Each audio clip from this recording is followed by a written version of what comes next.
Sean bienvenidos nuevamente a este espacio del seminario de filosofía y videojuegos en el que estamos leyendo y disfrutando, me atrevería yo a decirlo, de el trabajo del profesor Alberto Vanegas Ramos, que se llama Pasado Interactivo, Memoria e Historia en el videojuego. La sesión anterior estuvimos viendo justamente, digamos, como de qué va el libro, la introducción y cómo podríamos nosotros charlar un poco a este respecto. Y hoy vamos a mirar propiamente el primer capítulo. Vamos a mirar el primer capítulo, vamos a jugar un poco. He traído o quiero compartir con ustedes en particular dos juegos de raigambre histórica. El primero es el que pues tenemos acá al fondo de pantalla, digamos que es el juego Through the Darkest of Times. Es un juego muy famoso, salió en el 2018 y ahorita vamos a hablar un poco de cuál es su importancia. Y el otro juego que voy a traer a colación hoy se llama Nova Mundi, es un videojuego colombiano que todavía está en desarrollo y bueno, tiene algunas características puntuales. Curiosamente, sobre ambos juegos hemos hecho streamings hace ya casi un par de años en el... correcto, en el canal de Facebook. En el canal de YouTube. Y pues bueno, ahí tenemos como digamos una forma para, pues, como para seguir mirando lo que nosotros podamos y queramos, digamos, como charlar ahí un poco, ¿no? Bien, vamos entonces a arrancar hoy. Vamos a arrancar con nuestro seminario. Y pues para ello vamos a mirar un poquito nuestro texto. Vamos a dejar nuestra imagen ahí de fondo. La imagen de fondo. Y no me cargó acá el PDF. Acá me lo debería cargar. Listo, ahí tenemos el PDF. Vamos a ponerlo un poco. Esta es la introducción. Este fue el texto que ya leímos.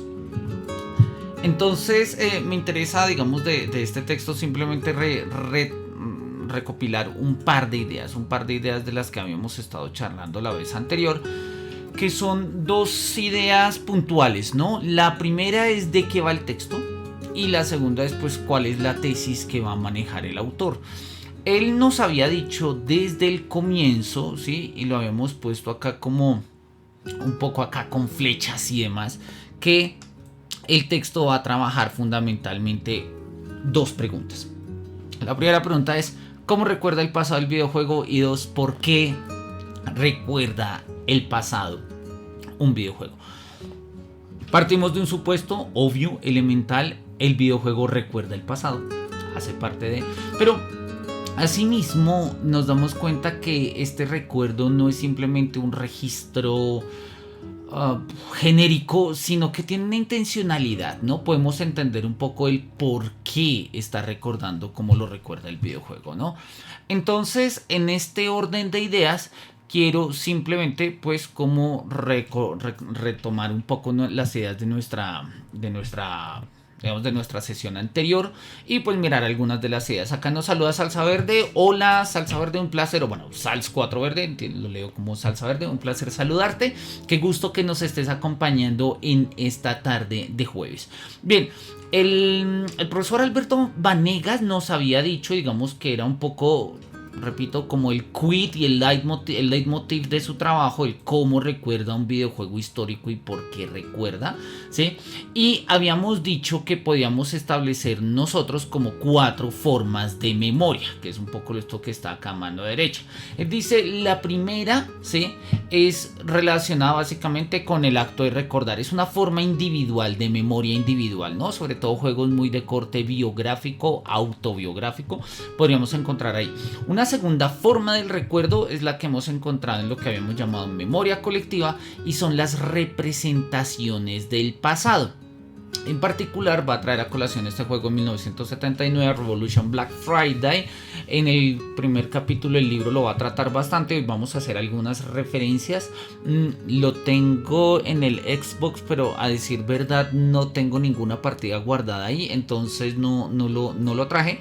Pero bueno, eso lo vamos a ir mirando. Tengo un par de reviews. Entonces pues ahí lo vamos a mirar. Ahí está conectada Ana. Hola Ana, un placer saludarte. Cuánto gusto que estés acompañándonos también en este espacio, ¿no? Entonces estamos recopilando nuevamente o reconstruyendo rápidamente las cuatro formas de memoria. La primera, repito, es una memoria individual. Los videojuegos recuerdan en primera persona. La segunda forma es una memoria colectiva. Los videojuegos recuerdan de una u otra forma lo que socialmente recordamos. La tercera forma es una forma muy interesante, que es la que él llama la memoria oficial. Y pues él dice una simbiosis entre más o menos como lo que tradicionalmente estamos acostumbrados a recordar, justamente porque se ha vuelto oficial, porque así aparecen los libros, así aparecen las películas y así aparece también en los videojuegos. Y la cuarta versión que nos llamó poderosamente la atención era este concepto de hiperhistoria. Este concepto de hiperhistoria equivale, como lo habíamos visto, a el concepto de nos hemos inventado un pasado para recordarlo, ¿no? El ejemplo que pone es buenísimo, Far Cry Primal, ¿sí? Y habíamos dicho esto, lo poníamos en estos términos, ¿no? Bueno, siguiendo al autor, en el que la prehistoria se inventa bajo los cánones del hiperespectáculo para encajar en un videojuego cuya única preocupación es ofrecer satisfacción y diversión. Si nosotros miramos ciertos videojuegos, por ejemplo, un videojuego como Dawn of Man, miremos acá vamos a ponerlo acá de fondo. Denme un segundo, no sé por qué no me está cargando el YouTube. Debe ser porque, listo, ahí me lo está cargando. Vamos a ponerlo en pantalla completa para que se vea. Si nosotros vemos un juego de este tipo, este juego que estamos viendo ahí arriba es Dawn of Man, o sea, como el amanecer del ser humano, el amanecer del hombre, ¿sí? Es un juego que está ambientado claramente en la prehistoria, ¿sí? Entonces, digamos, y la prehistoria en el sentido clásico del término, o sea, no hay escritura, apenas las comunidades están, digamos, desarrollando una especie de los fundamentos de la civilización, cuyo fundamento histórico se considera que es la escritura, pero oye, hay que resolver otro tipo de cosas, descubrimiento de la agricultura, descubrimiento de la ganadería, manejo del fuego, etcétera. ¿Por qué? O mejor dicho, la pregunta que nosotros nos haríamos siguiendo acá el texto, vamos a ponerlo acá para que lo podamos ver, es ¿qué nos hace pensar a nosotros que la prehistoria es divertida? O sea, ¿qué nos llevaría a nosotros a jugar con la prehistoria? Y si somos sinceros, la respuesta es nada. Nada, la prehistoria dudosamente sería algo divertido, pero la hemos hecho divertida. ¿Y cómo la hemos hecho divertida? Pues transformándola en un videojuego. ¿Y qué significa transformarla en un videojuego? Pues ponernos los lentes de aquello que es divertido en un videojuego, aquello que es comercial, aquello que vende, aquello que funciona en un videojuego y pues hacerlo. Entonces un videojuego como esto que de hecho puse justamente este gameplay, es un youtuber español que se llama Chiches, me gusta mucho, se los recomiendo. Sí, sobre todo sube juegos de gestión. Él va jugando hasta con cierta lentitud, ¿sí? Y va explicando y va hablando. Acá lo tengo en mood, luego les paso el link si quieren. Pero nosotros vemos como unos escenarios, ¿sí? Amplios, apenas una especie de chozas hechas con cuero, mal amarradas. A lo largo del juego pueden venir ataques de lobos, de tigres dientes de sable, de elefantes, y bueno, en fin, ¿sí? Y todo ese tipo de cosas puede pasar. Lo primero es obviamente tratar de resolver las preguntas fundamentales de lo que ha sido la civilización. No obstante, si nosotros miramos otro juego como Ancestors, pongamos acá el gameplay, ¿sí? Si nosotros miramos este tráiler, que era el que ya habíamos visto la vez pasada, de hecho ahí lo habíamos dejado, ¿sí? Nosotros básicamente manejamos ya acá en términos de tercera persona, o sea, somos una cámara detrás de una persona, en este caso detrás de un primate, ¿sí? Que debe cargar a sus propios hijos en la espalda en la medida en que sean chiquitos, o luego los puede ir cargando, ¿sí? Arrastrando si se quiere, o guiándoles el camino. Y nosotros tenemos que aprender una serie de cosas. Por ejemplo, aprender cuáles alimentos son venenosos o no son venenosos, ¿sí? A lo largo del juego, digamos, acá hay un nuevo alimento descubierto, y entonces cuando se consume un alimento que es, digamos, digerible, ¿sí?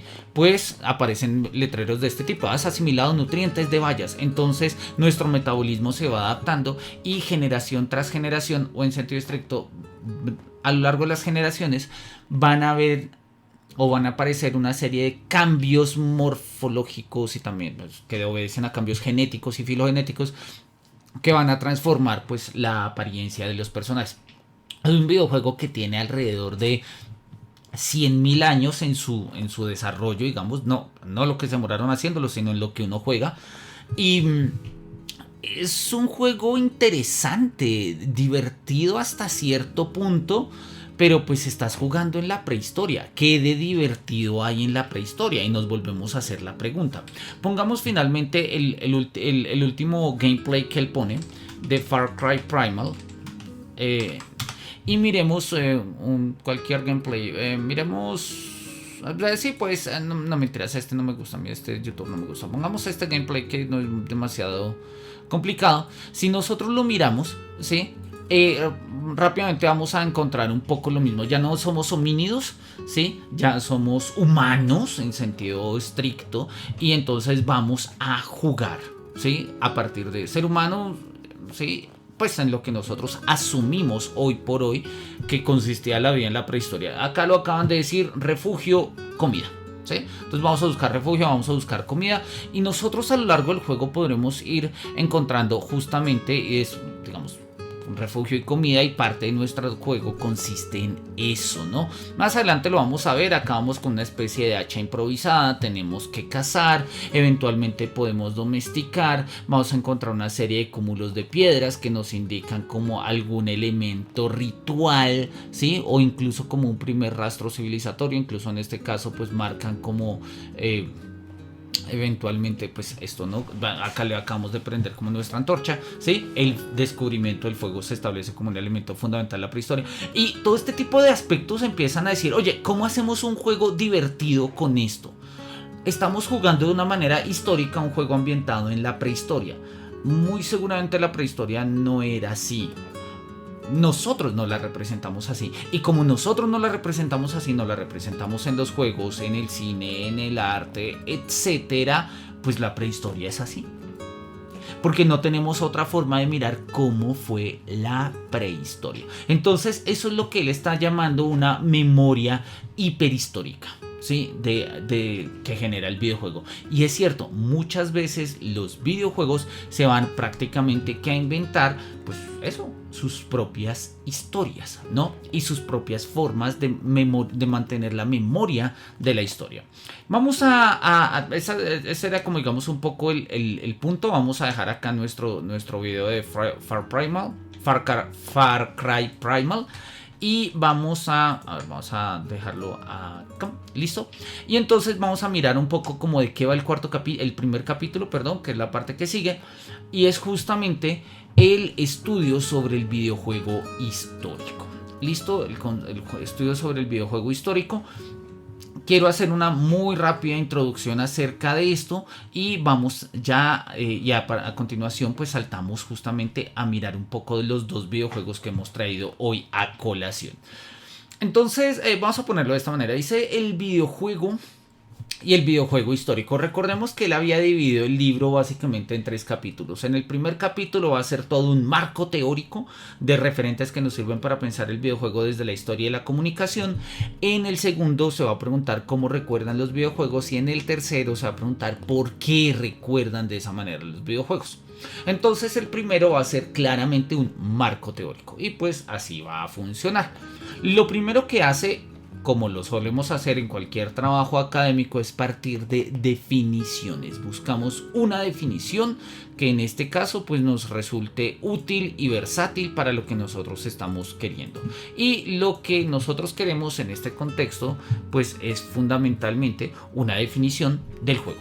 Y entonces pues vamos a definir el juego a partir de la noción clásica, una noción tipo de Johan Huizinga en su libro Homo Ludens, un libro ya viejo, ya va a cumplir casi 100 años, ¿sí? Y dice: mira, el concepto de juego ha cambiado y de videojuego más, pero hay unas premisas que todavía se mantienen, ¿no?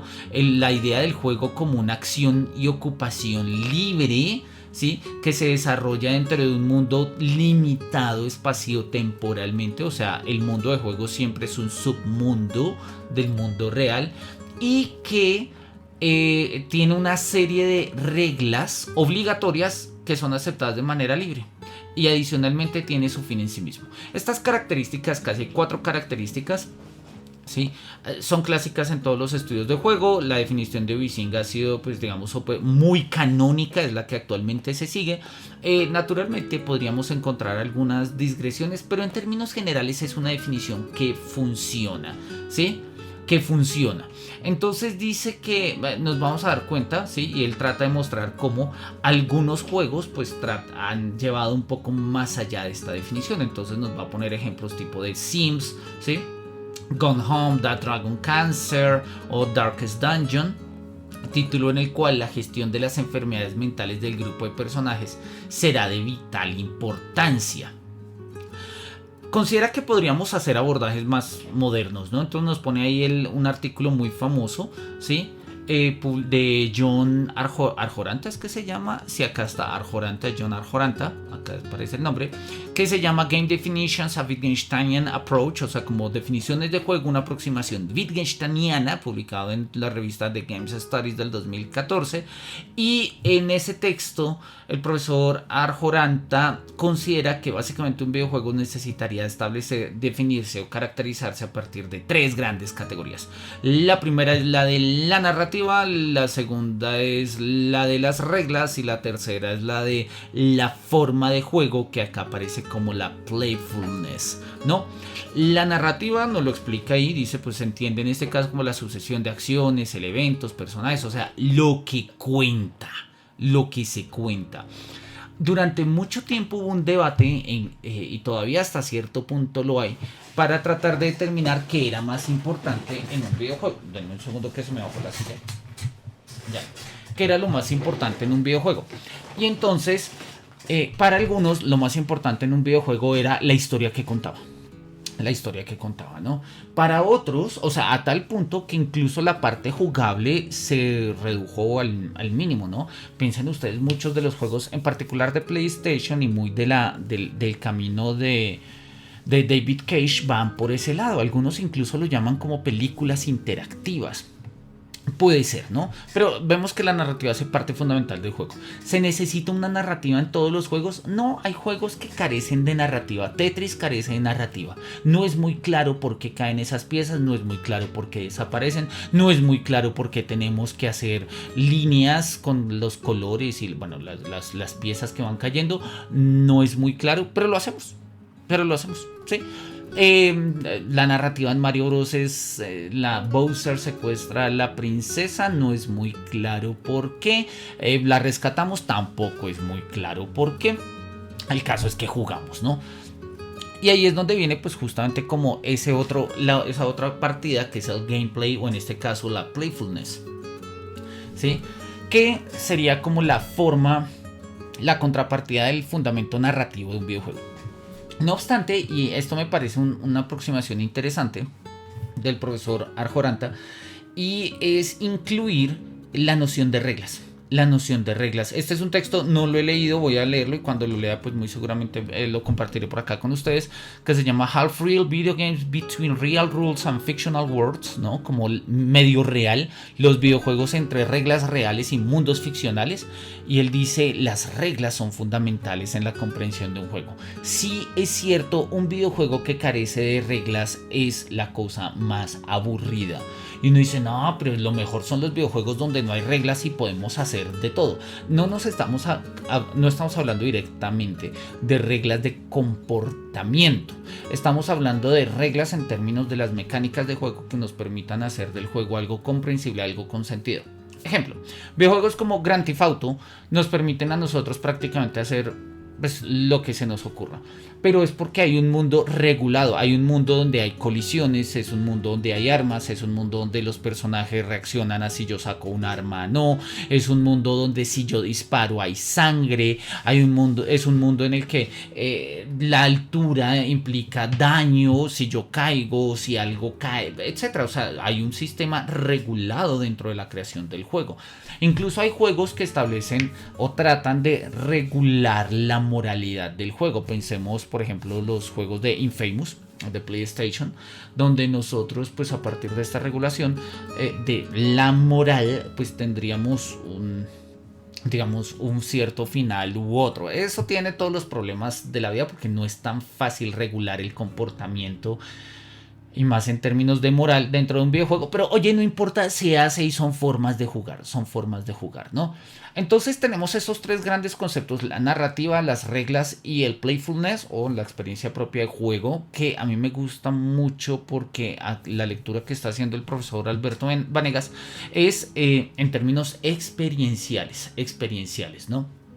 Me permito leer acá este apartado. Dice: para nosotros, este elemento de la definición de videojuego extraída de la concepción de Arjoranta nos resulta harto interesante, ya que el playfulness permite al jugador experimentar o protagonizar la historia, crearla y ser testigo de ella a medida que avanza en la partida. Es decir, la experiencia de juego no sea simplemente como la actualización de una serie de normas, ¿sí?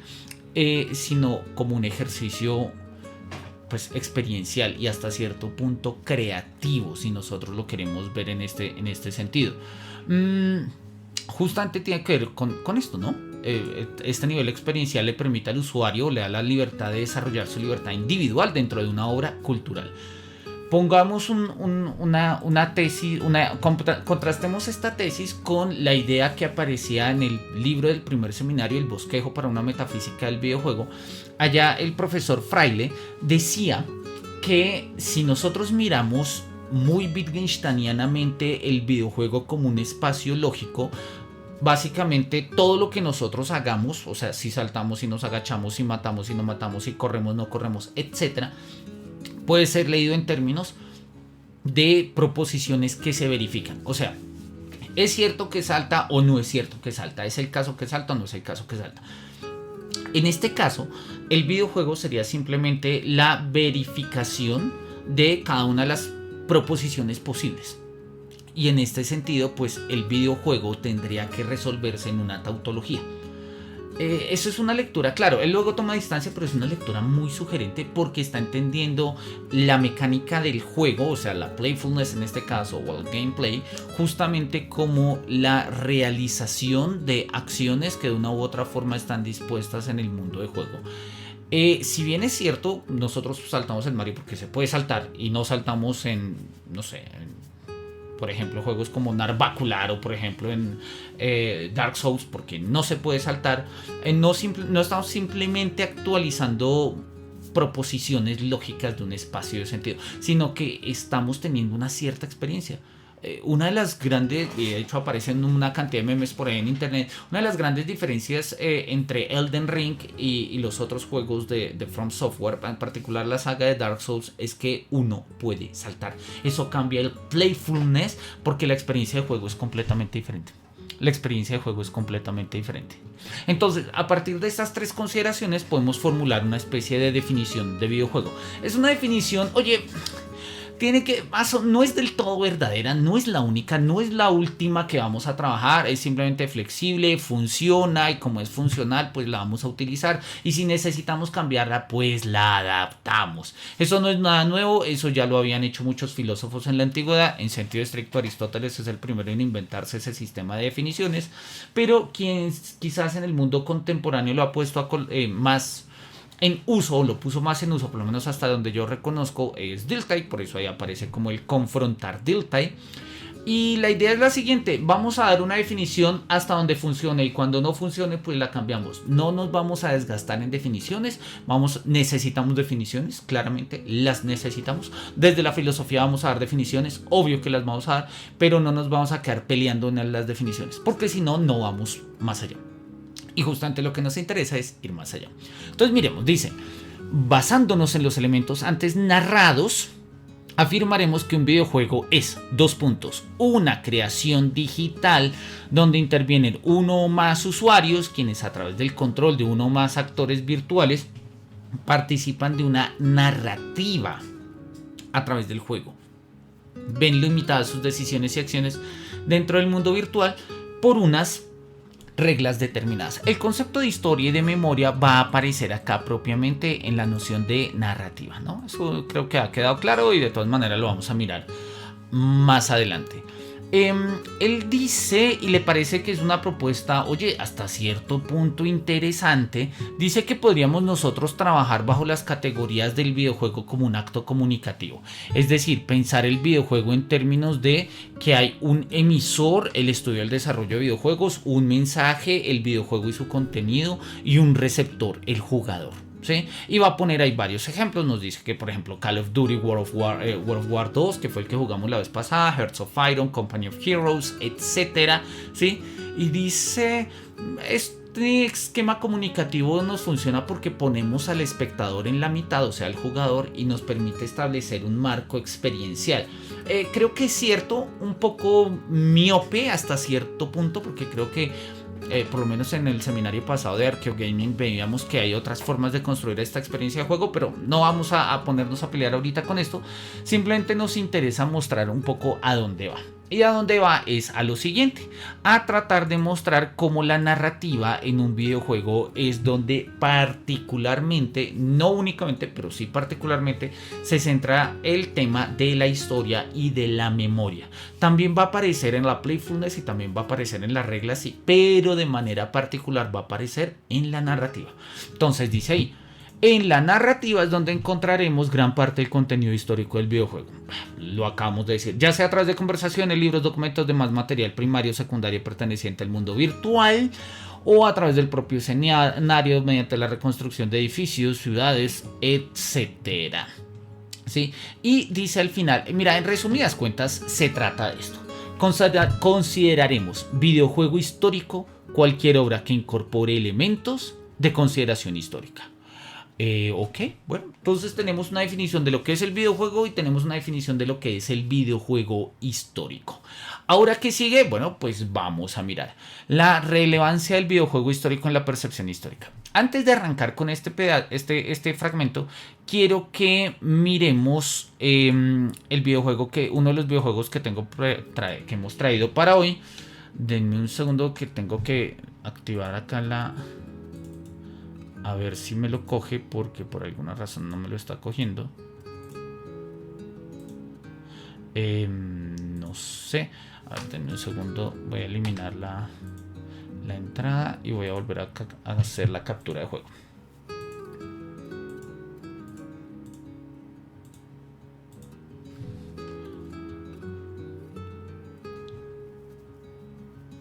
Listo, ahí me debería estar cargando.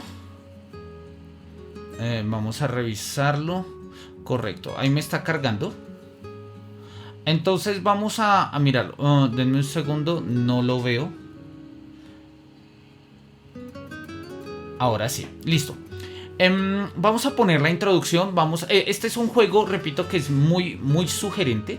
Me gusta mucho. Denme un segundo que el videojuego no... Pues simplemente porque he podido arreglar para dar la cara. Vamos a poner acá el juego para dar la cara. Y este videojuego es altamente sugerente porque es uno de los primeros juegos, si no es que es el primero, que se comercializa. Es un videojuego que trata sobre la Segunda Guerra Mundial. Está ambientado en Alemania y es producido específicamente por alemanes. Tradicionalmente la mayoría de los videojuegos de la Segunda Guerra Mundial han sido hechos por franceses, canadienses, gringos, sobre todo gringos, suecos, daneses. Bueno, eso habíamos visto un poco la vez pasada. Este es un juego alemán. No es un juego en el que vamos a ser nazis y a pelear contra los aliados. No, en este vamos a hacer básicamente, es un videojuego por turnos, lo vamos a mirar. Nosotros debemos crear una resistencia. Y es un videojuego inquietante, Vamos a jugarlo un poco, vamos a tratar de mirar cómo se está reconstruyendo la historia, qué es lo que se está reconstruyendo de la historia, ¿no? Una de las características y curiosidades de este videojuego es la siguiente. Permite, bueno, uno lo puede cambiar acá, ajustes, tutoriales, activos y demás, pero el videojuego permite mostrar las esvásticas u ocultar las esvásticas. ¿Por qué? ¿Por qué tiene esta opción? Hasta 2018, justamente, y gracias a este juego, las esvásticas en medios de entretenimiento en Alemania estaban prohibidas a excepción de el cine y el teatro, bueno, y la televisión, siempre y cuando tuvieran valores ilustrativos en términos de reconocimiento histórico. No se contaban los videojuegos, es decir, una esvástica en un videojuego era simple y llanamente prohibida. Si nosotros vemos las versiones de Call of Duty que llegaban a Alemania, eran videojuegos en los que la esvástica había sido reemplazada por otros símbolos, porque justamente la idea del gobierno alemán se decía que con las esvásticas no se juega. No porque no se va a jugar con las esvásticas, sino porque es básicamente el espíritu, digamos, icónico del nacionalsocialismo. Entonces se consideraba que si se podía jugar con esvásticas se ridiculizaba todo lo que había sido. El videojuego insistió, en particular los desarrolladores insistieron en incluir las esvásticas. Tienen la opción de mostrarlas o no mostrarlas dependiendo de lo que querramos. Nosotros los vamos a mostrar claramente, y sobre todo porque pues estamos pensando lo que es un videojuego de este tipo histórico. El videojuego es llamativo, es difícil, es duro, es crudo. Vamos a mirar la introducción. No sé, debería estarse escuchando el audio. Claro, ahorita es simplemente lluvia. Voy a cerrar el micrófono esperando que suene mejor. Vamos a escuchar la introducción y ya miramos.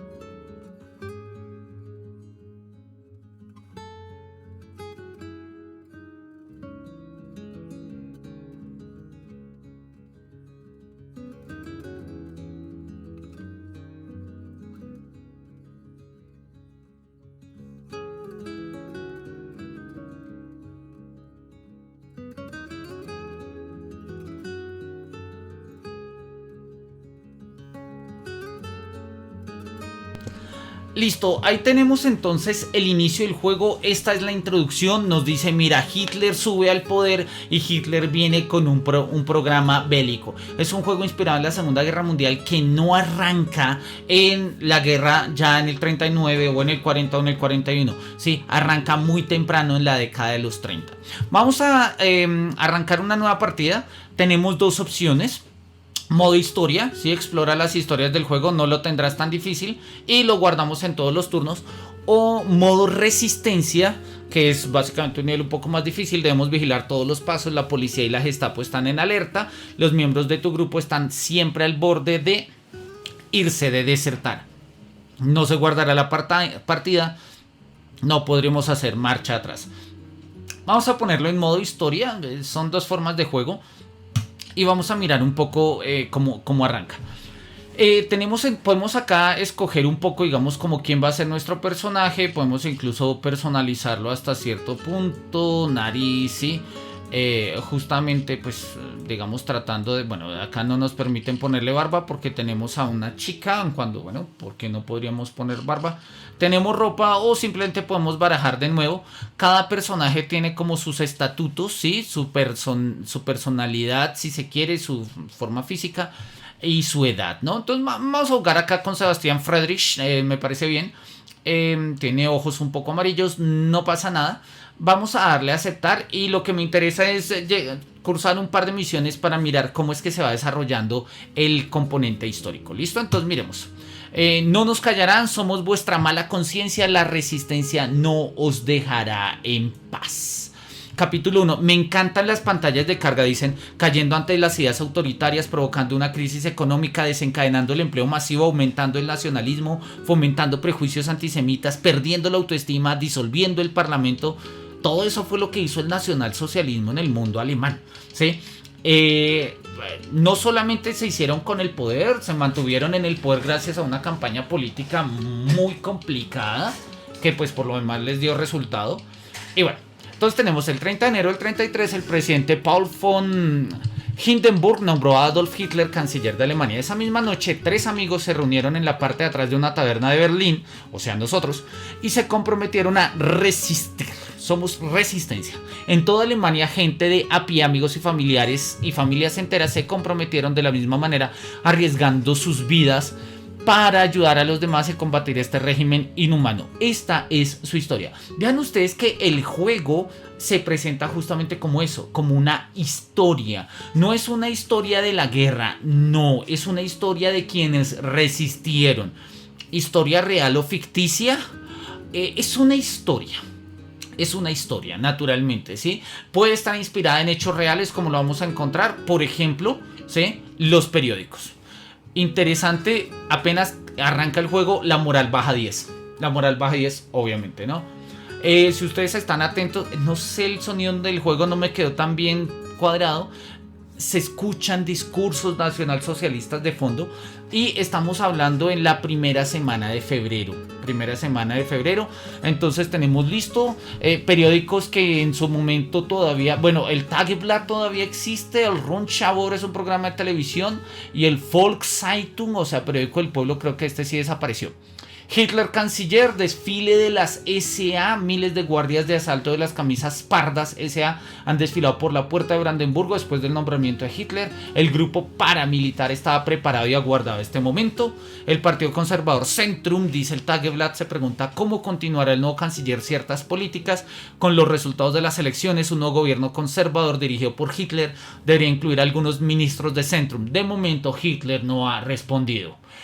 Bueno, y ahí tenemos el Volkszeitung, también nos lo dice. Y somos 3 amigos, estamos en el fondo de una taberna, preocupados por lo que acaba de pasar. Y dice, al entrar en nuestro lugar secreto de reunión, oigo a Johanna Siever decir, lo han hecho canciller a Hitler, esto es un desastre. ¿Cómo ha podido nombrarlo el presidente de Hindenburg? Y bueno, tenemos acá una especie de opciones para responder. Decimos como, sabíamos que esto pasaría. No, digo, debemos convencer a más gente a unirse a nuestra causa antes de atraer la atención sobre nosotros. Solo esperan a tener un motivo para poder arrestar a gente como nosotros. ¿Tú no lo ves así? Me pregunta Johanna. Johanna es la persona que está acá en la mitad, con las colitas tipo, sí, bueno, a los lados. Y acá tenemos 2 opciones que mi cámara no deja ver, así que voy a mover mi cámara de lugar para poder ver. Vamos a igual hacerlo un poquito chiquita en este momento. Ahí vamos a dejarla, vamos a ponerla acá arriba, porque ahí abajo me van a salir los subtítulos. Listo. Entonces creo que tiene razón. Antes necesitamos más simpatizantes. Patrick tiene razón, debemos actuar enseguida. Vamos a decir que vamos a actuar enseguida. Sí, dice, esto es lo que decía, dice Patrick, somos 3 personas contra todo un estado, es una locura, necesitamos una mayor red. La gente sabrá de nosotros por nuestros actos, ¿sí? Y si es cierto, debemos actuar o nadie sabrá de nosotros. La segunda me suena menos agresiva, vamos a optar por ella. Y el punto es, bueno, ¿cómo va a apoyarnos nadie si nos limitamos a estar escondidos? ¿Cuál es la misión? ¿Qué hacemos? Y tenemos 3 opciones: ayudar a los perseguidos, descubrir la verdad y hacer que se sepa, combatir el régimen. Teniendo en cuenta que somos tan solo 3 personas en busca de ayuda, vamos a ayudar a los perseguidos. La gente perseguida necesita nuestra ayuda, digo, fin de la escena. Nos suben un poquito la moral porque pues estamos comprometidos con la causa. Y entonces tenemos acá las misiones. Si nosotros miramos, claro, no es completamente realista, pero es de una u otra forma consistente. Si nosotros miramos qué es lo que vemos en el mapa, y un mapa de Berlín, tenemos la puerta de Brandenburgo, que está justamente acá, cerca de lo que es el centro, ¿sí? Acá está Mitte. Mitte es actualmente el centro de Berlín, ¿sí? Acá tenemos lo que sería el Reichstag, ¿sí? Que era la casa de gobierno. Y pues tenemos las zonas de Berlín. Si nosotros miramos un mapa de Berlín, pues estas zonas están ubicadas. ¿Coinciden 1 a 1? No coinciden 1 a 1, obvio no. Pero nos está ambientando en una ciudad. O sea, el mismo juego se encarga de hacer memoria de una ciudad más o menos de cómo era hace unos 80 años, un poco más, 90 años casi, ¿sí? En contextos de la guerra. No es una radiografía, no es una foto, para eso existen fotos. ¿sí? Pero acá lo que nosotros tenemos es una representación del espacio, ¿listo? Entonces, bueno, tenemos una serie de misiones. Acá podemos ir a pedir dinero, recaudar donaciones en Kreuzberg, si se quiere, ¿sí? Perdón. O podemos, bueno, vamos a decir que vamos a buscar donaciones, ¿sí? Hay que recoger donaciones de simpatizantes. Podemos mandar, por ejemplo, mandemos a Patrick, ¿sí? Dice que la suerte está en nuestro lado, más o menos, hay muy poco peligro, así que vamos a confirmar a Patrick para esta tarea. Vamos a reclutar nuevos miembros, ¿sí? Para nuestra resistencia, entonces vamos a pedirle a nuestra querida artista, pues porque como es un artista podríamos, ¿sí?, tener una alta posibilidad de preparación. Entonces le decimos que vaya ella y vamos acá a hablar con los obreros y vamos a poner a nuestro queridísimo amigo Sebastian Friedrich, porque él justamente ha trabajado como herrero, entonces pues conoce el gremio. Entonces los vamos a mandar, listo. El juego, como les estaba comentando, tiene una mecánica de turnos. Tenemos simpatizantes, máximo de 20. Acá no se ve muy bien el número, dice que tenemos 5. La moral ahorita está en 65. Está bien, apenas estamos arrancando. Vamos en febrero 1 de 1933. Cuando yo le dé clic acá, se va a cambiar el turno. Vamos a tener los resultados de nuestras misiones y pues va a pasar algo en la historia. Así que vamos por ello. Dice, con esto finaliza nuestra fase. Listo, sí. Resultados de la semana, tenemos 2 marcos más. Oye, no está mal, sí, 5 personas siguen dándonos su apoyo. Y vamos a encontrar acá un poco los resultados, ¿no? Sebastian Friedrich se reúne con obreros, habla con ellos y resulta que aún queda gente que está dispuesta a apoyarnos. Hay 4 personas que nos apoyan, 4 simpatizantes, 2 puntos de moral, eso está muy bien, ¿sí? Alguien nos va a regalar algo de dinero, nos dan donaciones en Kreuzberg, ¿sí? Entonces tenemos casi 10 marcos más, lo cual no está mal, ¿sí? Y vamos a mirar en nuestra última misión, ¿sí?, de Johanna Sievert, que ha hablado con simpatizantes y elige a 3 personas que podrían vincularse. Entonces nosotros acá podemos mirar quiénes, ¿sí? Tenemos, por ejemplo, a Kurt Grüner, que es un ascensorista, o a Hans Scheuermann, que es desempleado, o a Luis Hoffmann, que es maestra.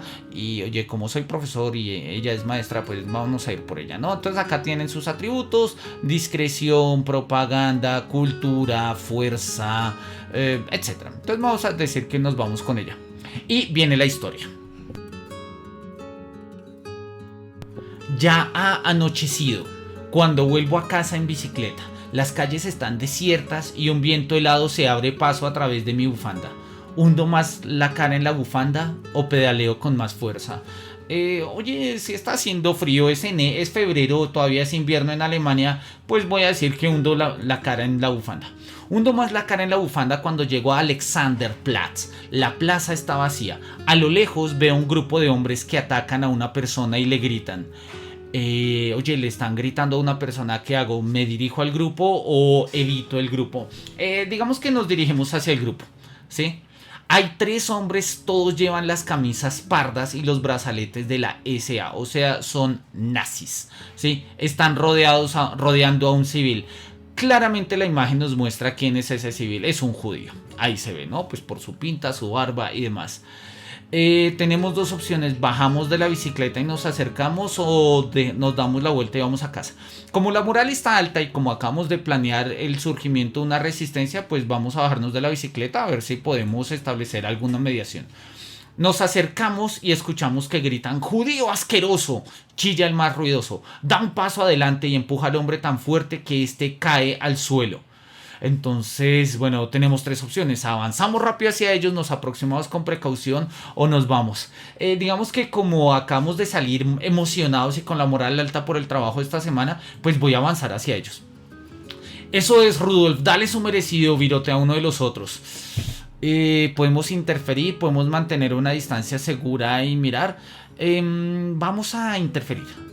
Tratamos de interferir. Oye, grito, ¿qué está pasando aquí? Dejadlo en paz. El grupo se mueve lentamente hacia mí, olvidándose del anciano por un momento. ¿Qué quieres?, pregunta Rudolf. Métete en sus asuntos. Largo. ¿Puedo atacarlos? Oye, ellos son 3, yo soy 1, no tiene sentido amenazarlos, son de la CSA. Vamos a tratar de calmar los ánimos. Vamos chicos, no hay motivos para enfadarse tanto. No deberías estar de celebración. ¿A qué viene tanta violencia? Mientras hablo con el grupo, el anciano se levanta en silencio y se aleja de nosotros. Vamos a seguirles hablando. Habéis ganado, ¿no? Vais a hacer que Alemania recupere su grandeza. Al tipo al que llaman Rudolf se acerca con ambas manos en el cinturón. El aliento le huele a cerveza. Soldados borrachos, eso no es buena idea, ¿no? Tú, dice el matón, será mejor que te largues ahora mismo. O lo vas a lamentar de verdad. Vivimos un nuevo día. Ya no podéis oprimirnos. Oye, vamos a darle la razón. Ya esto puede volverse un poco complicado. No deberíais estar contentos ahora que el Führer está al mando, digo. Mientras hablamos veo que el anciano se aleja cada vez más. Rudolf, dice el tercer matón de la CSA que había permanecido en silencio. Creo que el judío se ha alargado. Entonces, pues yo también me voy a alargar. Aprovecho la ocasión y subo a la bicicleta. ¡Alto!, grita Rudolf. ¡Alto! Te acordarás de esta. ¿Me puedo reír de ellos o puedo insultarlos? No sé, ambos me parecen agresivas. Vamos a reírnos de ellos. Sí, tan solo me río y pedaleo lo más rápido que puedo, bajo el ritmo solo cuando dejo de escuchar sus voces iracundas. ¿Tengo que acostumbrarme a que ocurran estas cosas? Es una pregunta. Jamás me acostumbraré a estas cosas. ¿Sí? Como decimos acá, hasta que la dignidad se haga costumbre, entonces pues no me voy a acostumbrar a este tipo de cosas. Fin de la escena. Entonces tenemos el desarrollo de la semana. Sí, una semana del 1 al 8 de febrero del 33. El descenso semanal de moral siempre es de 10. Las misiones nos han dado más 9 de moral. Oye, o sea, no ha sido tan grave. Los eventos me han dado un más 5. Ha habido 0 detenciones, 0 muertes, 0 liberaciones. Eso da en total un más 4 de moral. No está mal. Asimismo, hemos tenido 4 nuevos simpatizantes y hemos recogido algunos marcos. Entonces, oye, está bien. Y vuelve nuevamente el ciclo, ¿no? Esto ya es una nueva semana, menos 10 de moral, ¿no? Decretos de emergencia, disolución del parlamento. Hitler habla con los generales. Entonces, si nosotros vamos viendo, el videojuego nos va construyendo a partir de esta mecánica de juego, o sea, ¿sí? Donde básicamente lo que nosotros hacemos es leer los periódicos, ¿sí? Hablamos acá un poco con nuestros personajes, nuestros camaradas en un bar oculto en Berlín, ¿sí? Nos dice que, oye, mira, va a celebrarse una propuesta pública, una buena oportunidad, ¿qué vamos a hacer? ¿Sí? Pues miremos, entonces podemos unirnos a la protesta pública. Las que están en verde son misiones fáciles, entonces pues ahí no tenemos ningún problema, podemos mandar a alguien. Las que están en amarillo, sí, son un poco más complicadas porque es básicamente hay unas protestas contra Hitler en el Tiergarten, entonces podemos mandar a una persona, pero es muy peligroso, muy peligroso, ¿sí? Entonces puedo poner una bicicleta para que puedan huir más rápido, pero vamos a decir que vamos a poner a 2 personas, con eso no es tan complicado. Dice que necesitamos poner a 3 personas, entonces vamos a poner a las 3 personas, vamos a decirle confirmar y vamos a avanzar nuevamente, vamos a decirles que sí, nos van a mostrar los resultados, nos dan 3 marcos, 9 personas nos dan su apoyo y volvemos nuevamente al mismo asunto. Friedrich quiere comprar papel para evitar que lo siga, se dirige a una tienda de Kreuzberg, nadie lo conoce, el dependiente toma nota porque vamos a imprimir pasquines, ¿sí?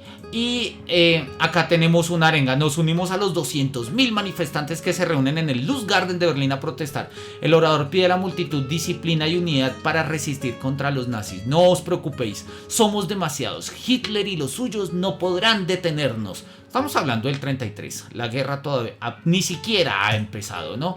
Entonces, oye, pues no está mal, descenso de moral menos 10, pero las misiones nos han dado más 5, más los eventos tales, parece que va bien, No obstante, cada semana, y acá ya la semana es el 15 de febrero, pues nueva coalición de derechas, Hitler da un discurso en el Sportpalast, ¿sí? Kollwitz dimite, que era uno de los antiguos políticos que todavía mantenían la antigua política en Alemania. Y el juego, a través de estas mecánicas, nos va hundiendo cada vez más en un desarrollo histórico. Vean ustedes que es muy interesante porque tradicionalmente hemos considerado que los periódicos, e incluso así se utilizan en historia, son muestras o de hecho sirven para construir archivos históricos. El juego nos presenta titulares, algunos titulares son reales, otros simplemente están presentados para efectos del juego.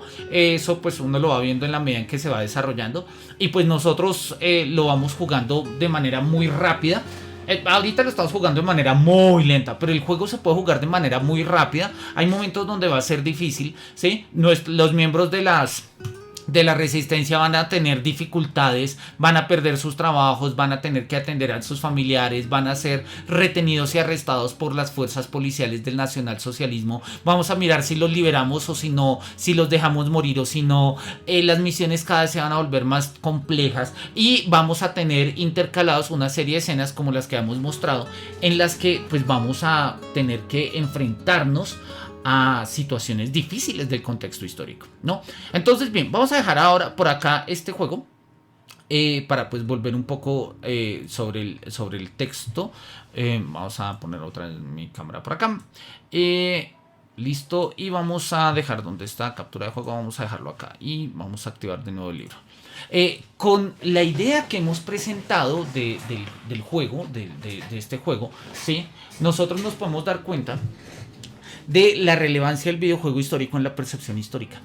Cuando nosotros nos preguntamos, y lo habíamos visto justamente en la sesión anterior, ¿cómo nos imaginamos nosotros el desembarco en Normandía? Oye, pues como no lo hemos imaginado siempre, como lo hemos visto en películas y como lo hemos jugado en videojuegos. Así fue el desembarco en Normandía porque así nos lo representamos.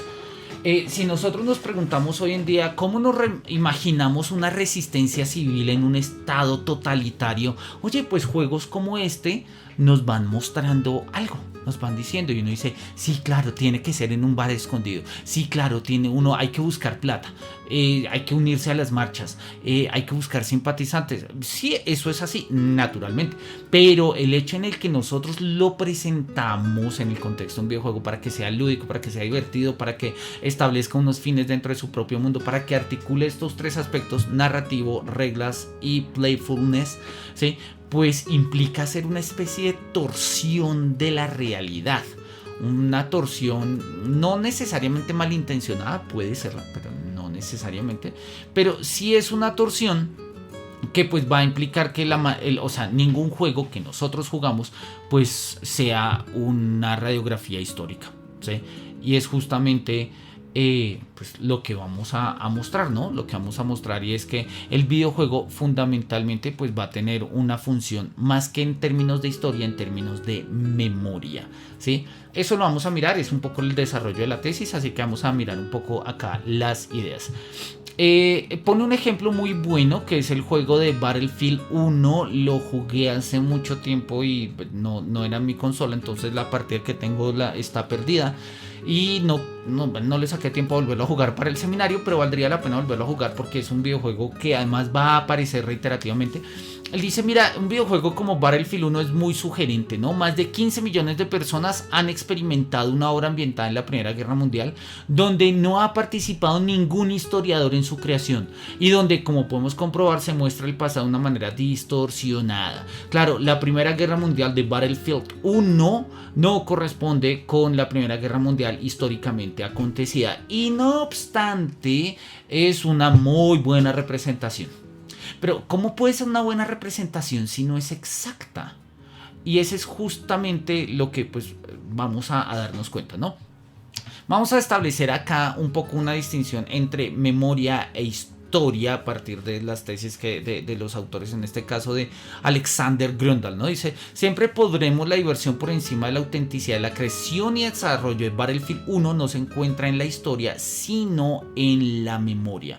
Y más concretamente en la forma en que los medios de comunicación de masas y el arte para el consumo de las masas han recordado el momento histórico a representar. O sea, la Primera Guerra Mundial, esta guerra entre los imperios, entre el imperio austrohúngaro, el imperio alemán, el imperio inglés, francés, etcétera, la guerra históricamente acontecida, que es lo que constituye la historia, no se corresponde en un 100% con la memoria que tenemos de ella, ¿sí? Y no se corresponde en un 100% por muchas razones, ¿sí? Una, porque la memoria tiene una dimensión, si ustedes lo quieren decir en estos términos, hermenéutica. ¿Qué significa ello? Es una memoria que busca el sentido. No se trata memorizar por memorizar, el dato por el dato. ¿Sí? A veces cuando nosotros estudiamos historia, por lo menos en Colombia, sobre todo en las escuelas, funciona mucho así, en los colegios, la historia historia a veces es demasiado memorística, ¿no? Entonces hay que aprenderse fechas de, no sé, en qué momento se inventó, cuál fue la fecha de de la invención de la imprenta. ¿Sí? O cuándo fue la fecha de la revolución bolchevique, o cuándo fue la fecha en la que Lutero clava las tesis, ¿sí? Y bueno, uno dice, no, oye, no sé, 1516 o bueno, lo que sea, uno empieza a poner las fechas, ¿sí? Pero al final no se entienden los contextos. No se entienden los contextos. Y esa memoria, que es una memoria, digamos, dislocada, porque recuerda fechas, pero no entiende el sentido de esas fechas en los contextos, pues es una memoria que finalmente no termina conservando la historia. Entonces uno se aprende datos para el examen, pasa el examen y lo olvida. La memoria siempre está del lado de la hermenéutica, o sea, la memoria siempre está del lado del sentido. Nietzsche, en la segunda consideración intempestiva, lo dice de una manera muy bonita. De hecho, la segunda consideración intempestiva de Nietzsche se llama de los usos de la historia para la vida. Él va a diferenciar tres tipos de historia. Habría que mirar un poco más a detalle el texto de Nietzsche, pero en particular una es la que él llama una historia museística, ¿no? O sea, donde todo lo antiguo debe ser recordado y memorizado por el mero hecho de ser antiguo, ¿no? Entonces, hacer de la historia un museo. Y todo lo que ha pasado en la historia tiene que conservarse de alguna manera. Y como el sitio de conservación fundamental son los museos, pues hay que conservar toda la historia en el museo. Y Nietzsche se da cuenta que esa forma de historia no ayuda a la vida. No ayuda a la vida. Porque uno está tan metido en el pasado que no puede estar en el presente. Entonces necesitamos una noción histórica que, hablándonos del pasado, nos motive el presente, nos oriente en el presente, nos vivifique el presente. O sea, un uso de la historia para la vida. Y esa es justamente la noción de memoria. La memoria no se trata de hacer una traducción de la historia 100%, repito, o sea, como un archivo fiel, con esa idea de arranque, de hacer hacer de la historia esta ciencia universal de lo particular, como él lo consideraba. No se trata de eso. Más bien la propuesta de la memoria es encontrar cuáles son los sentidos que nosotros mantenemos con la historia. ¿Sí? De tal manera que eso acepta, reconoce y entiende que el ejercicio de la historia no es neutral. O sea, cuando nosotros hacemos historia y cuando trabajamos, los historiadores hacen lo que hacen, pues no son neutrales. Por eso acá en la línea verde lo comenta el profesor Eric Hobsbawm en su ensayo de la historia de la identidad no es suficiente. Dice que los historiadores profesionales producen materia para que otros usen esta materia, porque no se trata simplemente, repito, de mantener la historia por el hecho de que es pasada, ¿sí? Sino que surge el por qué mantenerla, ¿sí? Porque nos enseña o porque nos ayuda o porque nos da identidad. Bueno, hay muchísimas razones, ¿sí? Pero de la misma manera va a haber razones por las cuales olvidar la historia. Y esas razones son altísimamente cuestionables cada vez que aparecen, y entonces ahí debemos poner los interrogantes, ¿no? La tesis fundamental que vamos a poner acá, digamos que de una u otra manera, es digamos el gran riesgo, ¿no? Como la historia tiene un sentido cuando se hace, ¿sí? Nosotros en sentido estricto nos estamos inventando el pasado, ¿no? Esta es una tesis del profesor Hobsbawm, creo que es, y tal cual dice: el pasado es un factor esencial, ahí arriba a mano izquierda, quizás el factor más esencial de dichas ideologías, y cuando no hay uno que resulta adecuado, siempre es posible inventarlo. Nosotros, cuando hacemos historia en términos de ciencias sociales, siempre contamos la historia del pasado al presente, pero la historia se hace del presente al pasado. Lo que descubrimos hoy en día nos da luces para entender lo que ha pasado antes, y es la manera y dar cuenta de cómo explicamos eso, cómo explicamos lo que pasó antes hasta lo que ha pasado ahora. ¿Cuál es el problema? Eso implica un gran riesgo, y es que nosotros podríamos distorsionar el pasado. Ahora, no es la única vez en la historia, pero quizás sí ha sido la primera vez en la historia que nos hemos dado cuenta de ello. La famosísima tesis de Benjamin de que la historia no es más que la historia de los vencedores, porque los vencedores son los que cuentan la historia, así que necesitamos hacer historias de los vencidos, pues tiene que ver con esto. Y en los videojuegos eso ha sido también muy sugerente, digamos que muy importante.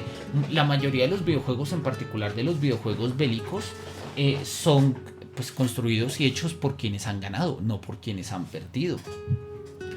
Y eso llama poderosamente la atención.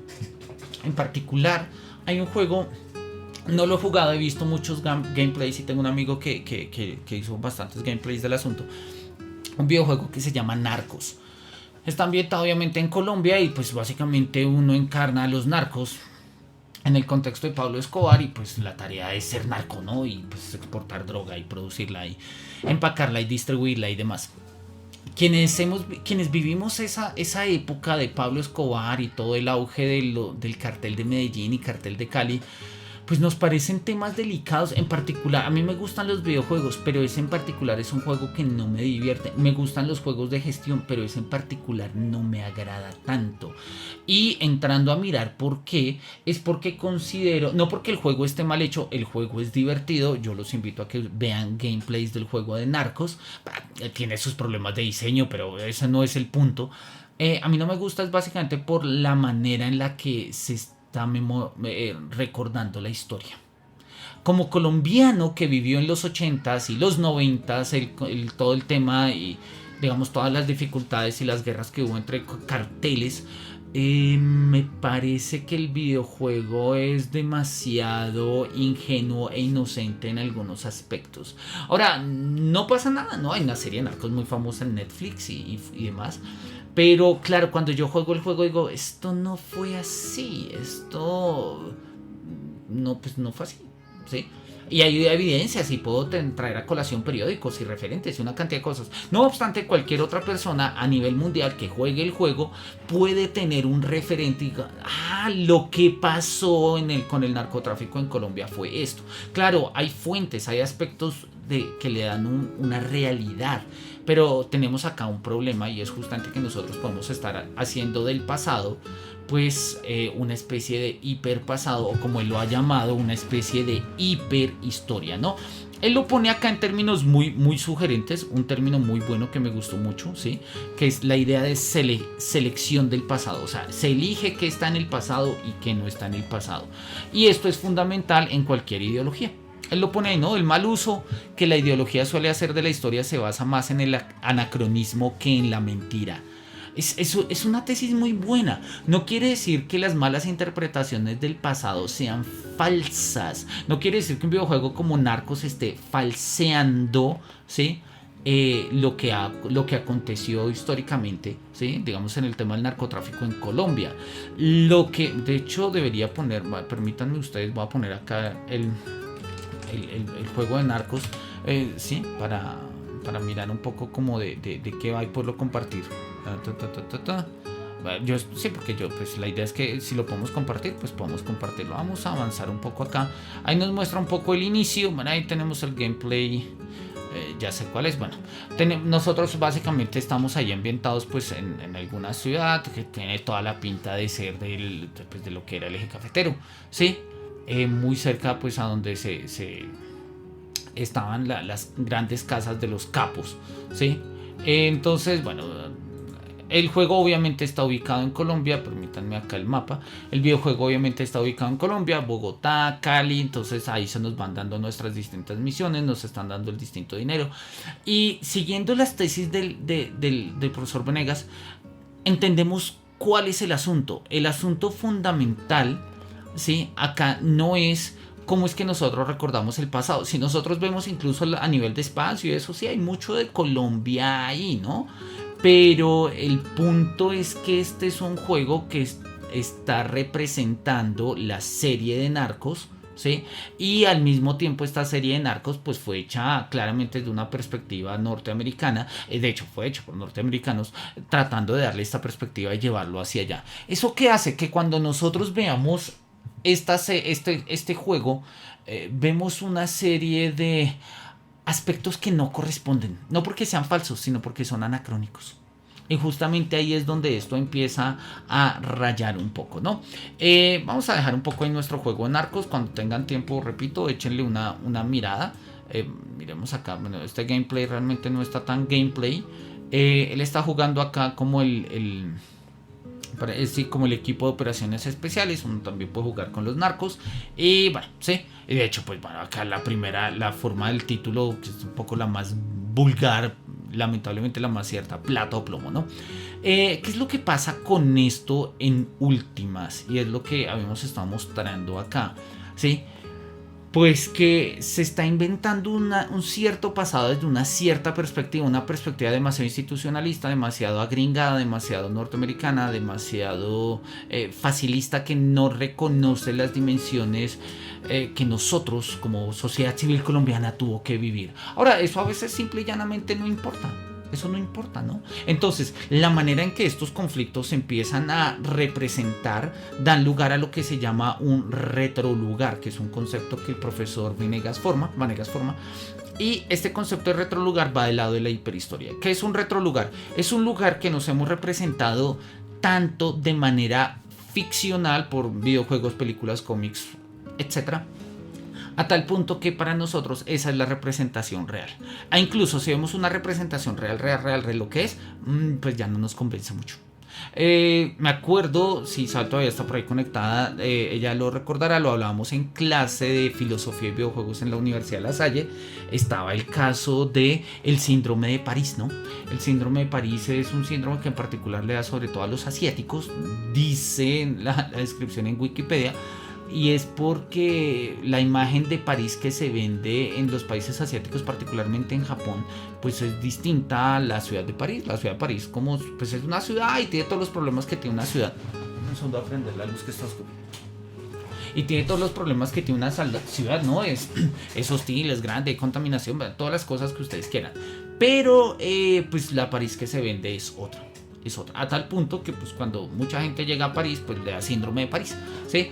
El concepto de retrolugar está muy vinculado en este sentido al de hiperhistoria, porque son lugares ficcionales, historias ficcionales que se han creado así justamente y se han consolidado de esta manera justamente por la representación que hemos hecho de ellas, y pues ya no nos importa un poco lo que ha pasado a la base.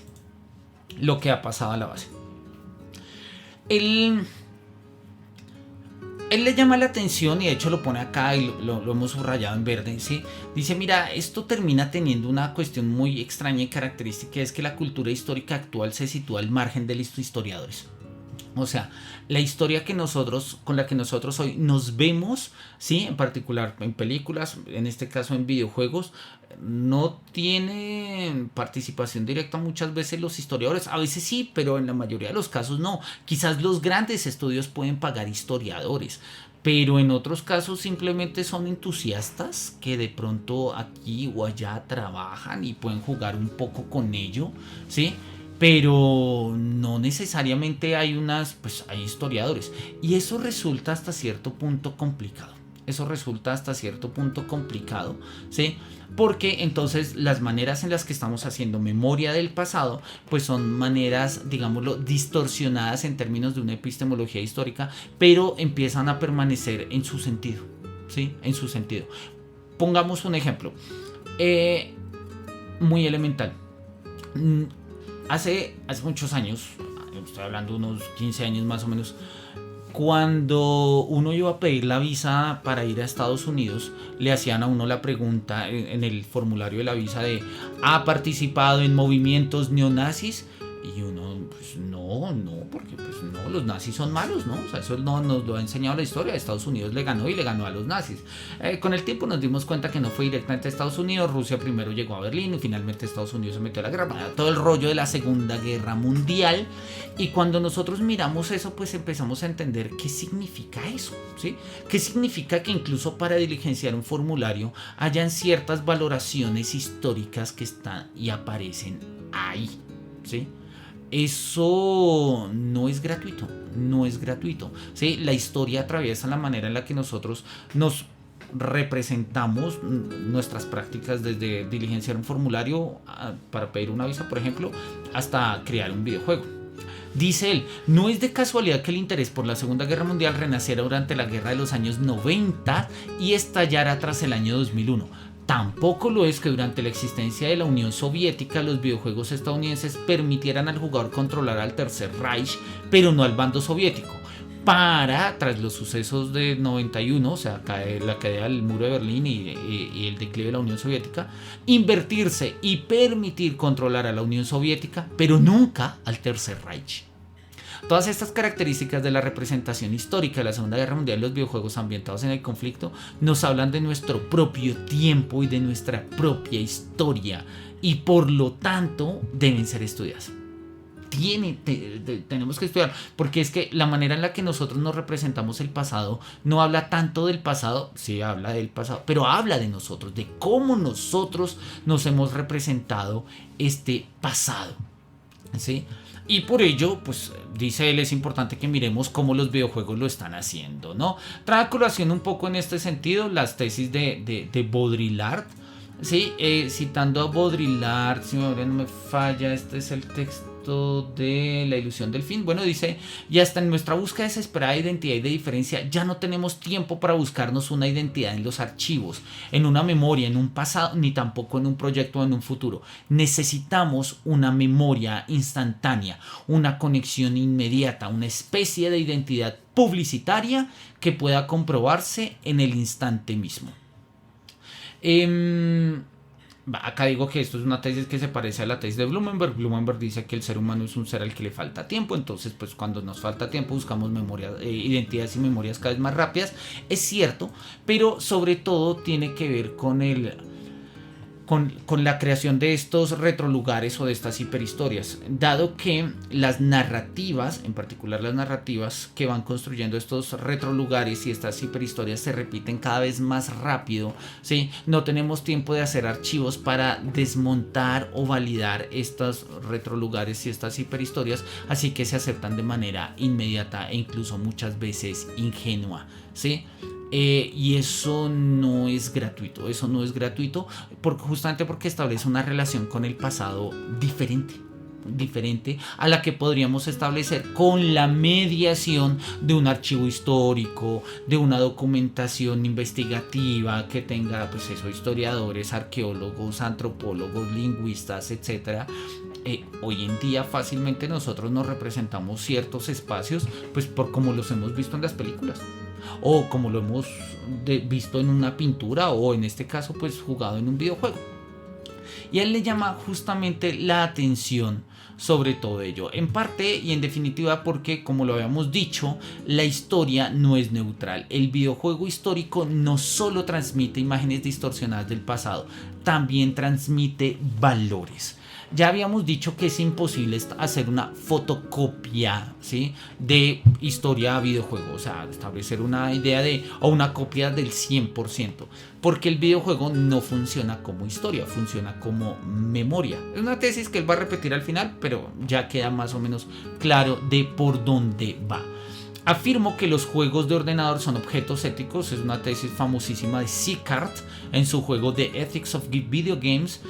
Paréntesis, antes de abrir este seminario, justamente esa fue la otra obra con la que me debatí hacer el seminario. No sabía si hacerlo con la de Pasado Interactivo o con el libro de Ethics of Video Games. Me decidí por el de Pasado Interactivo por varias razones, por un tema especial de la historia, que es el que me interesa, pero también porque acabamos de salir de un libro que trabajamos en inglés, entonces quería trabajar un libro de producción hispana, bueno, o sea, hispanoparlante, ¿no? Entonces, pero lo tengo pendiente. Este libro es un libro muy sugerente, yo se los recomiendo, el libro de Sicart, de Ethics of Video Games, y él insiste ahí que los videojuegos son objetos éticos, que los jugadores de juegos de ordenador son agentes éticos y que la ética de los juegos de ordenador debe verse como una red compleja de responsabilidades y deberes morales. En resumen, los videojuegos históricos no solo muestran representaciones del pasado alejadas del oficio del historiador, en la que este no ha participado, sino que también transmiten valores e ideas con respecto al pasado. Claro, eso es fundamental. Tesis de Nietzsche, segunda consideración intempestiva. Uno de los usos de la historia para la vida consiste en reconocer que la historia se mantiene, se conserva, la recordamos, ¿sí?, justamente por el valor que trae ella para la vida.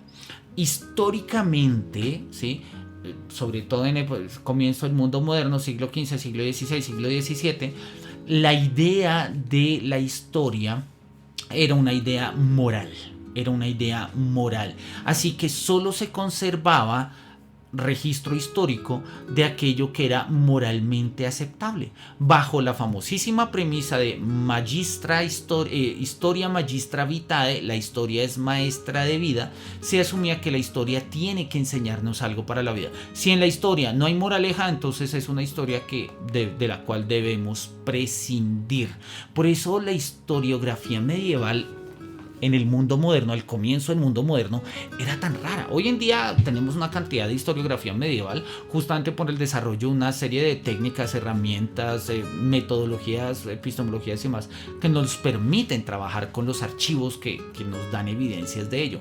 Pero en el mundo moderno, sobre todo al comienzo, cuando regía esta premisa de historia magistra vitae, de la historia como maestra de vida, pues no era muy claro, porque la Edad Media había operado en los mismos términos. Se mantenían la historia religiosa, las historias morales. Por eso cuando uno mira las historias de los pueblitos, de las pequeñas ciudades medievales, por ejemplo, en la mayoría de casos en Europa, pues las historias que se conservaban eran historias pues bonitas, con moraleja al final.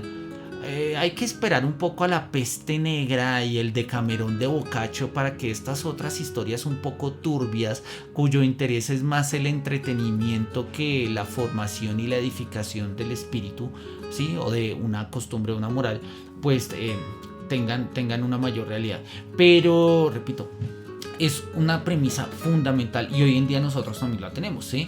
Los videojuegos no muestran únicamente representaciones del pasado que no son ciertas, pero aún así son representaciones del pasado, sino que también nos transmiten valores. Cuando nosotros, por ejemplo, ahorita en el juego que estamos jugando de Through the Darkest of Times, ¿sí? Cuando nosotros estamos jugando con la resistencia, pues nos damos cuenta de lo que significa resistir, que nosotros en particular en nuestros países latinoamericanos lo tenemos de una manera pues muy atravesada, porque gran parte de nuestras vidas y de nuestros proyectos políticos ha consistido en, digamos, una forma de perpetuación de ciertas prácticas de resistencia, algunas para mal, otras para bien, pero tiene que ver con eso, ¿no? Hoy en día acá en Colombia estamos en vísperas de elecciones y se habla de resistencia, una cantidad de caminos, ¿sí? Pero no así como se habla de resistencia de, por ejemplo, 1 o 2 años, a propósito del paro nacional, cuando se dieron todos estos desmanes de la policía y demás.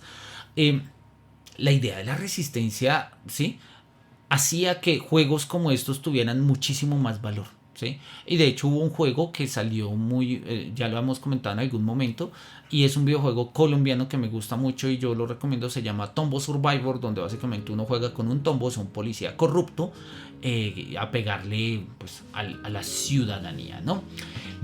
Gracias a este mecanismo, la historia como actividad investigadora y profesional pierde gran parte de su valoración, porque el trabajo del historiador se hace invisible. Sí, ahora yo creo que el trabajo del historiador usualmente es invisible, ¿sí? Y yo creo que esto es más una queja de, ay, pobre los historiadores que no nos tienen en cuenta.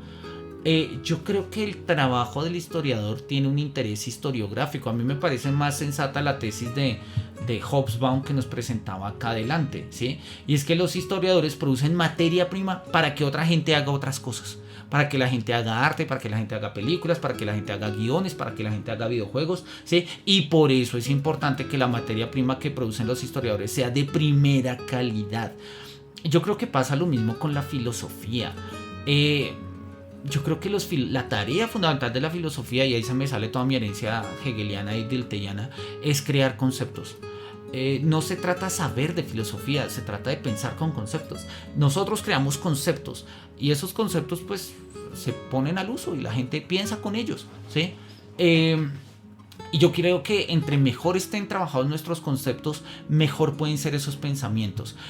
Yo creo que esta queja acá es una especie de paso hacia atrás de la propuesta de Hobsbawm, ¿no? De, ay, es que todo debería tener un historiador a la base. Sí, sería genial. El problema es que no sabemos muy bien cuál es el valor de ese historiador.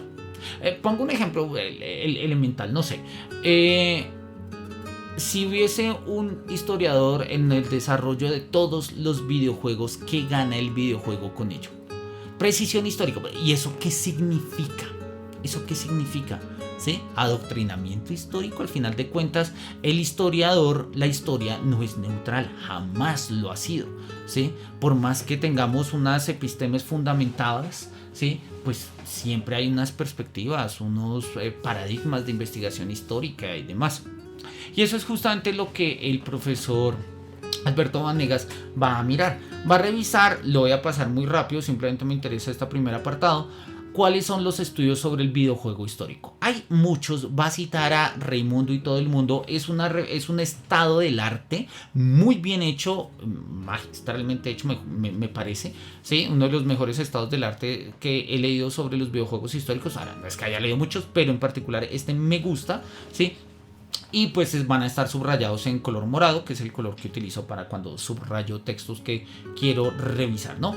Entonces el profesor Adam Chapman, ¿sí? En este texto de Digital Games as History, o sea, juegos digitales como historia de cómo los videojuegos representan el pasado y a menudo acceden a la práctica histórica, considera que el videojuego tiene como 4 grandes características.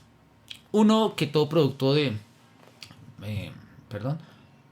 Sí, una hipótesis que se desarrolla en estos 4 puntos, ¿no?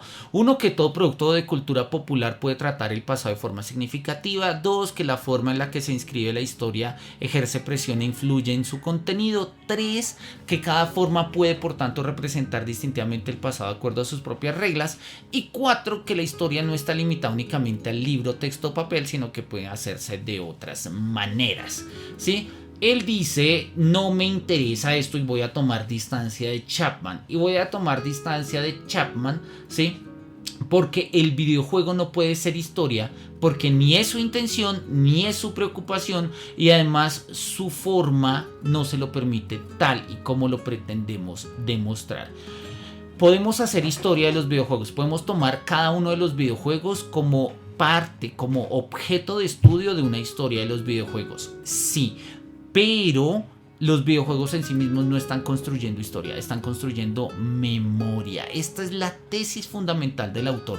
Ya lo habíamos dicho antes y pues lo estamos mencionando ahora. Lo ponemos acá en verde y más adelante lo va a decir de manera escueta, ¿sí? Y esa es la distinción que él va a establecer con Chapman. Dice, mientras que Chapman considera que cualquier forma de trabajar la historia en maneras audiovisuales, incluso en los videojuegos, es una forma de hacer historia, a él le parece que esto es una forma de hacer memoria.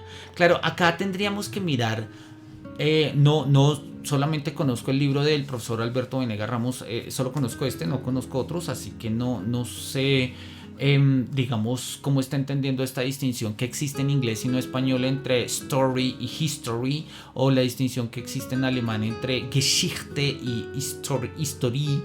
Que son distinciones entre uno, la historia como ciencia, history, y la otra, la historia como suceso, la historia como cuento, story, Geschichte y demás. Habría que mirarlo con calma, ¿no? La tesis de él es puntual, ¿no? La influencia que ejerce el videojuego histórico sobre la imaginación histórica popular y cómo el contenido, la forma o la recepción de este tipo de productos influye en dicha percepción del pasado. Esto es lo que le interesa a este trabajo, ¿sí? O dicho en otros términos, ¿cómo recuerda el pasado un videojuego y por qué lo recuerda así? Va a trabajar nosotros autores, nos habla del texto de The Groot, Consuming History, ¿sí? Nos va a hablar de otro texto que se llama Performing and Playing History, también del mismo Ramsay. Más adelante nos va a hablar del mismo texto de Ramsay que se llama American Media and the Memory of World War, la Segunda Guerra Mundial. Y nos va a poner acá rápidamente su tesis, el videojuego como memoria. Nosotros proponemos que en este libro una nueva forma de acercamiento al videojuego de historia. Los videojuegos no son archivos históricos. El videojuego, sí, obviamente tiene una relación con la historia, pero está del lado de la memoria. Si nosotros confundimos historia y memoria, estamos confundiendo básicamente hecho y valor. Eso nos remite a Putnam y a todas las discusiones de Putnam con el pragmatismo. No vamos a llegar hasta allá, aunque no estaría más trabajarlo en algún momento, ¿sí? Lo que estamos dándonos cuenta, o si queremos ponerlo en otros términos, ¿sí? Acá estaríamos confundiendo en términos del esquema comunicativo que hemos visto del emisor, el estudio de juego, el mensaje, el videojuego, el receptor, cada uno de los jugadores, ¿sí? Acá estaríamos confundiendo básicamente el código con el mensaje, estaríamos confundiendo el código con el mensaje. Y entonces es ahí donde a él le interesa de, mira, tenemos que revisar que el videojuego se entiende como memoria y no como historia. Va a poner el ejemplo de 1979 Revolution Black Friday, también nos va a hablar de Call of Duty World War, la Segunda Guerra Mundial, y nos va a decir justamente esto, su tesis, ¿sí? Las intenciones de este trabajo es esta: demostrar que el videojuego es una forma de memoria y no de historia. El videojuego es memoria y no es historia. No es historia porque el videojuego no crea archivos. El videojuego no procede a la manera en la que procede metodológicamente la historiografía, ¿sí? Eso no quiere decir que no tenga relación con la historia. Claro que la tiene, pero no en términos de historia, sino en términos de memoria, ¿sí? ¿Qué significa eso? Pues es naturalmente algo que tendremos que revisar, sobre todo que revisaremos pues en el segundo capítulo, según él. Y sí, pues ahí aparecen. Naturalmente yo creo que estos conceptos, y sobre todo desde una perspectiva filosófica, vale la pena ampliarlos. Él lo matiza, dice: no negamos que el videojuego pueda ser historia, como ya hemos apuntado. Sin embargo, entendemos que el videojuego actual dista mucho de encontrarse en este lugar.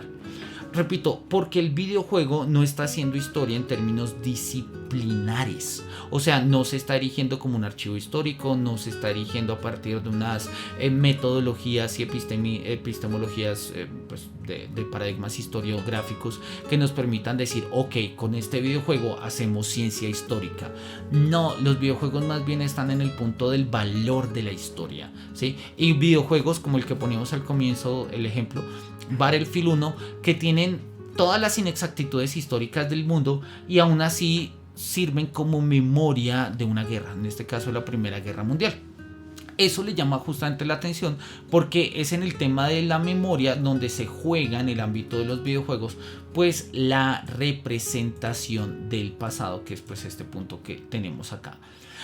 Ahora, esta representación del pasado tiene y va a tener muchos problemas. Uno es, por ejemplo, pues que está sujeto a modas o a pues tendencias, a formas de hacer esto entretenido, que es la tesis de Lipovetsky, ¿sí? Y asimismo también las tesis de Richard Sennett, ¿sí? Que nos va a decir que no importa que las cosas que uno compra sigan siendo las mismas con tal de poder tener la sensación de cambio personal. La idea es que nosotros seguimos consumiendo productos sobre la Segunda Guerra Mundial en este caso, o la Primera, o lo que sea, ¿sí? Justamente porque pues hay una dimensión sensacional en ella, ¿sí? Espectacular. La misma tesis de Lipovetsky, la sociedad del espectáculo, se aplica acá.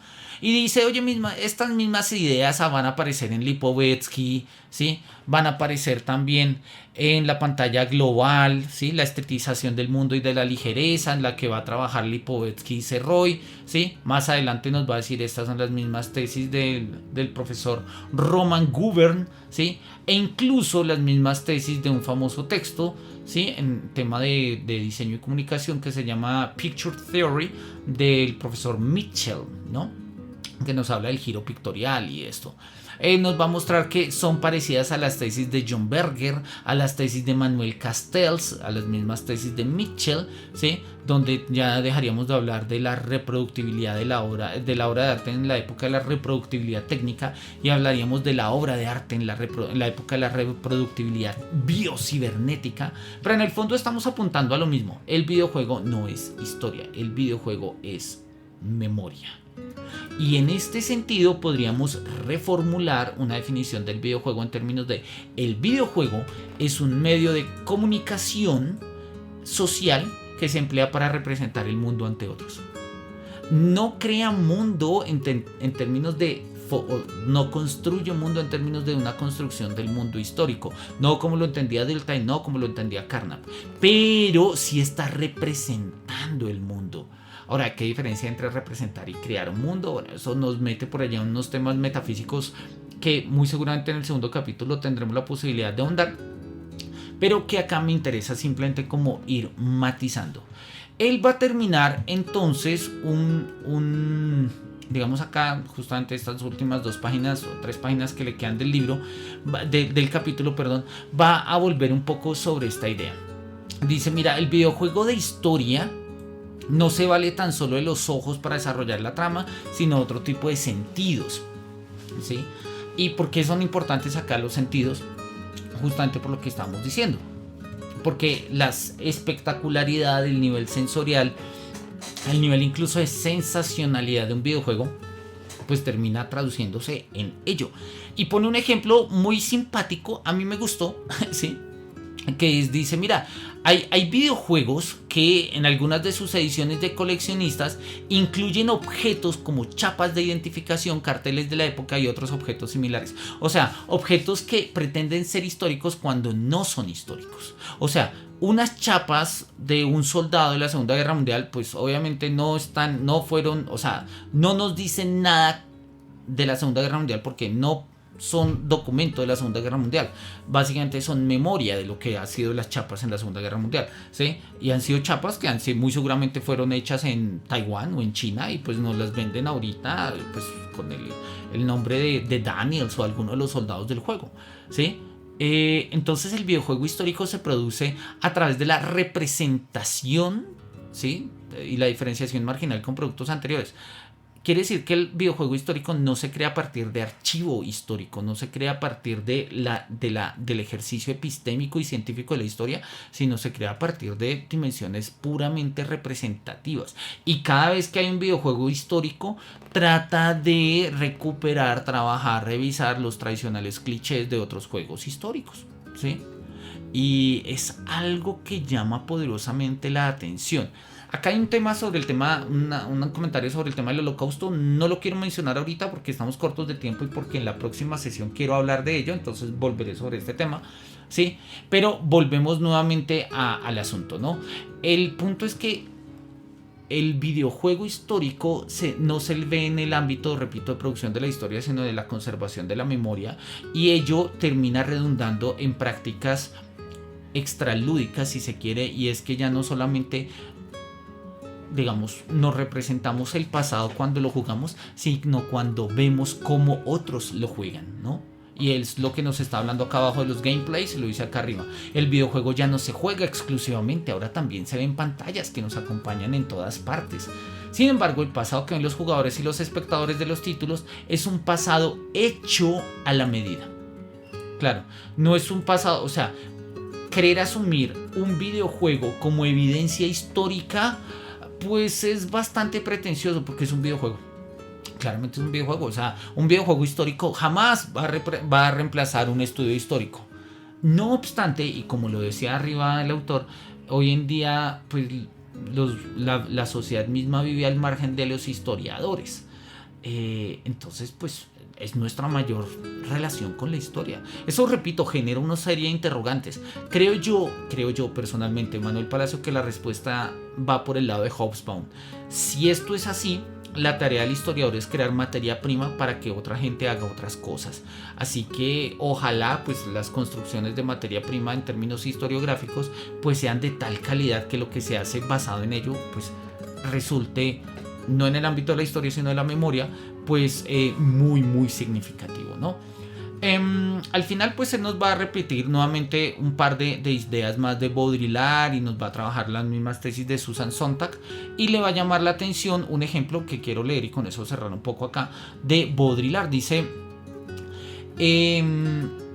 una idea que Baudrillard lleva a su máxima expresión cuando afirma que la guerra del Golfo no ha tenido lugar. Un texto de 1911 muy famoso en el que Baudrillard dice: en la medida en que no se ve el acontecimiento real que ésta significaría o que podría constituir. Esta línea de pensamiento nos lleva a una conclusión lógica. La imagen del videojuego de historia suplanta los hechos comprobables y los discursos historiográficos sobre el pasado, de tal modo que el acontecimiento real no se ve y toda la representación del pasado es pura especulación. Sobre ello quiero arrancar un poco la próxima sesión, pero vamos a mostrarlo de una manera ilustrativa con una serie de ejemplos, ¿no? Muchas veces hay hechos históricos de los cuales apenas tenemos un dato, pero que los videojuegos se atreven a reconstruir. De tal manera que la reconstrucción que aparece en el videojuego pues aparece como prácticamente la única evidencia histórica que hay. Y entonces surge la hiperhistoria, es decir, la historia real es la que nos cuenta el videojuego. ¿Por qué? Porque es la única forma visual que tenemos una evidencia visual de aquello que pues termina siendo la historia. Bien, ahí terminamos nuestro primer capítulo. Luego vamos a mirar entonces en la próxima sesión formas de la memoria en el videojuego. No alcancé a mostrar el otro videojuego que tenía preparado para hoy, que era el de Nova Mundi. Y aspiro y espero que lo podamos ver la próxima sesión y poner algunos ejemplos también de otros juegos, Assassin's Creed y otras sagas de Call of Duty y otras que nos van a aparecer por ahí citadas. Bien, por mi parte entonces no es más para la sesión de hoy. Como siempre, pues ha sido un gusto estar con ustedes. Me despido de las personas que todavía están pacientemente acá en el chat, ¿no? Entonces habíamos visto a Salsa Verde, a Ana, un placer. Les deseo también pues lo mejor a todas las personas que van a ver este programa en otro momento y pues que nos van a seguir también en el canal de YouTube. Nos vemos el próximo jueves 23, con el segundo capítulo de este libro de Pasado Interactivo. Y pues les deseo una feliz semana. Que los cielos nos miren con su beneplácito y hasta pronto.